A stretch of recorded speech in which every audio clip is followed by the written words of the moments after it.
Hello everyone, welcome back to another episode of the Let's Talk Headlines series. I'm your host Jay, and this is The Objective. I want to thank you guys for tuning in to the 9th episode of the Let's Talk Headlines series. Now, if you guys haven't already, visit me on Instagram at The Objective Podcast, and you can find some more of my content as well as a bunch of other great content creators at www.politicalstorm.com.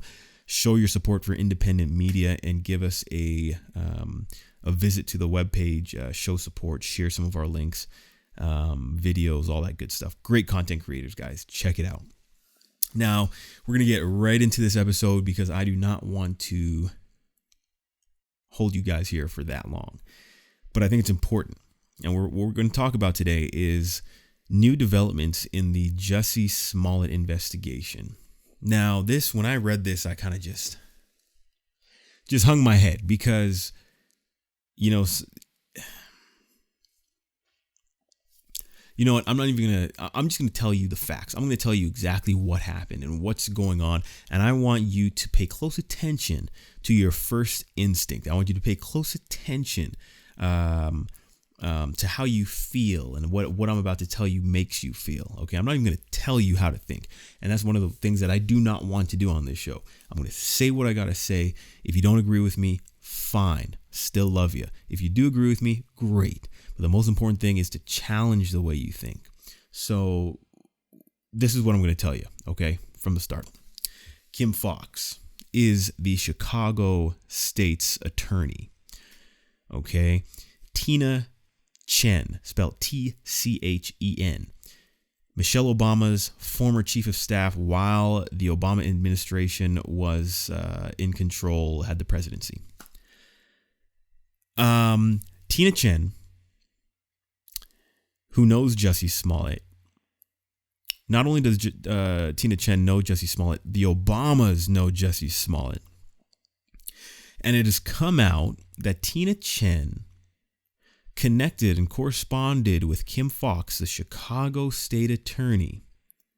And she asked Kim FOXX to convince Eddie Johnson, who is CPD, the Chicago Police Department's superintendent, to give up the Jussie Smollett case and hand it over to the FBI. Now, some facts here.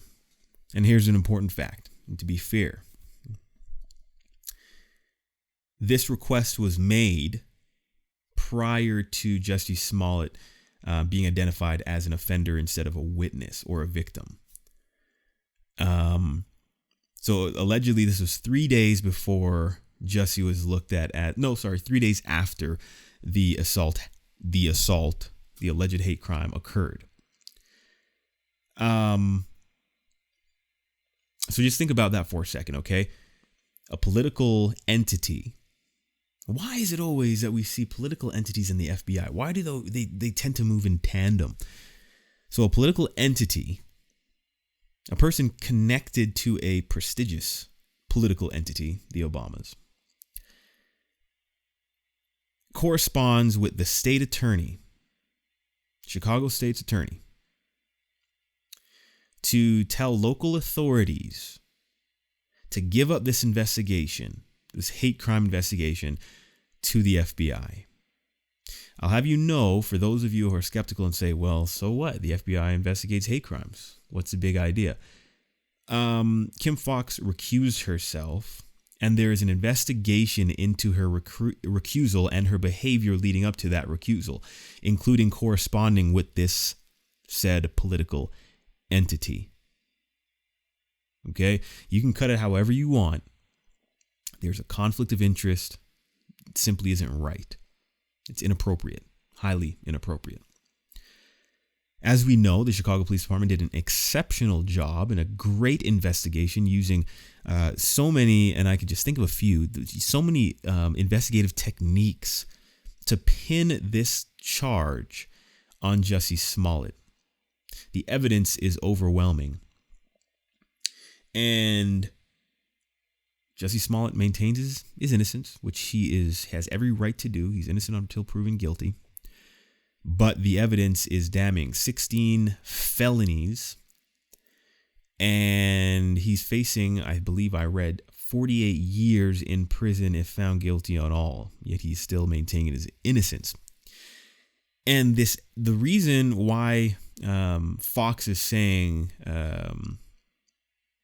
TCHEN said that she requested this from FOXX, the state attorney, is because Jussie Smollett's family, they felt uncomfortable with CPD's handling of the investigation. Well, wouldn't you? If this is your family and it's coming out that he has lied and committed an egregious crime, trying to start a race war in America for selfish reasons. I mean, there's a term called cop shopping, where if you go to a police officer with a complaint and you don't get the answer you want, you tend to go to another officer and you keep on going to different officers until you find an answer that you want. And so it appears that the second law enforcement agency on the list for this family and for the state attorney is the FBI. And I'm curious, like I said, for some reason, politics and the elite, the country's elite law enforcement, they move in tandem, and that's quite, concerning. And I think it should be concerning to anybody, really. And they said, there have been leaks. The CPD has leaked information. We don't feel comfortable with them leading and heading this investigation. So let's go to the FBI. It wouldn't be my first pick if leaks was the concern. We're talking about the same FBI that somehow, I don't know how, I'm not saying anything, but CNN somehow knew where to be at the exact time to set up their cameras for the Roger Stone raid. They were conferring, you can see on camera, they were confirming with tactical operators of the FBI prior to the raid. You set your camera up over there, you'll be good over there. Yeah, over there, just in those bushes over there, you'll get a great vantage point. We'll hang some lights over here so you get some good lighting. I'm exaggerating, but the same FBI that, the media always somehow gets leaks of what's about to happen before it happens. If you're looking for an organization, an agency, to take over an investigation without suffering from, crazy amounts of leaks, just due to, recent events, I don't think the FBI would be the first pick. That's just me. And it's just curious to me, folks, because, when this whole allegation came out that Jussie was attacked by these white nationalists, that was categorically proven to be false. You have folks and politicians such as Kamala Harris, Cory Booker, who come out immediately without any proof, without any evidence as to what actually took place, and they talk about it being a modern day lynching. And Cory Booker boldly and shamelessly said, this is why we need to pass my anti-lynching bill. This reason, Jussie Smollett's attack, is why we need to do. If that was passed based on Jussie Smollett's attack, it would have been a bill passed on a lie. And this whole Jussie Smollett thing is a reason why you don't just believe victims. If all I need to be believed is a designation of a victim, to be categorized as a victim, that's all that needs to be done or said for me to be believed, and whatever I say to be believed. Like, what? Come on. This is an exact reason, and this will forever be a reason why you don't believe victims. You believe evidence. You believe fact. You believe logic and rational and reason. So I'll leave it at that. I don't know how you felt about that or those revelations, but I'll let you simmer on that, folks. Before I end here, my best friend, he was out in Tampa Bay and he's checking into a hotel. And he's a white guy, married a wonderful young black female. And They're in line, and a black guy who is with his family turns around to my buddy, and he says, it's not quote unquote, but he says, "The Bible tells me that I should hate you." And then he goes to do that white supremacist hand signal. I'm not even going to do it on camera here.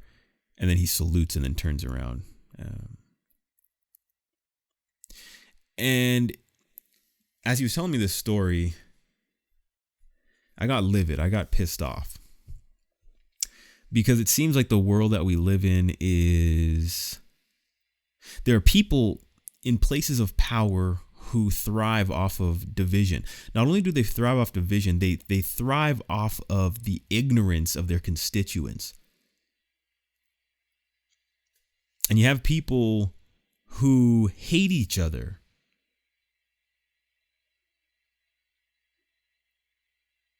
They hate each other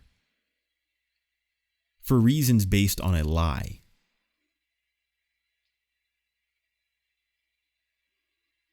I know I'm going a little longer here, guys. I just want to get this point across.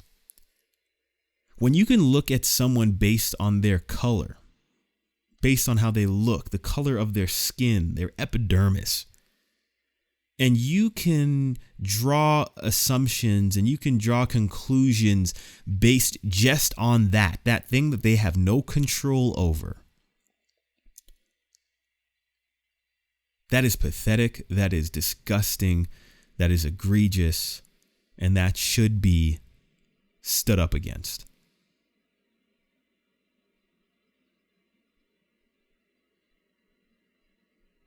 I want you to remember that in history, there was a group of people who held a particular set of beliefs who happened to be predominantly white, who never owned slaves. And yes, those were Republicans.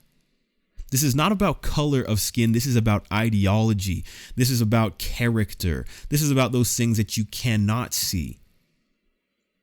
Because while it's so easy to paint white folk as the enemy, it's easy to forget that those same white folk were people in the past who died to abolish slavery, who stood up against slavery. Those were the same white folk. And black folk, they were black folk who sold other black folk into slavery.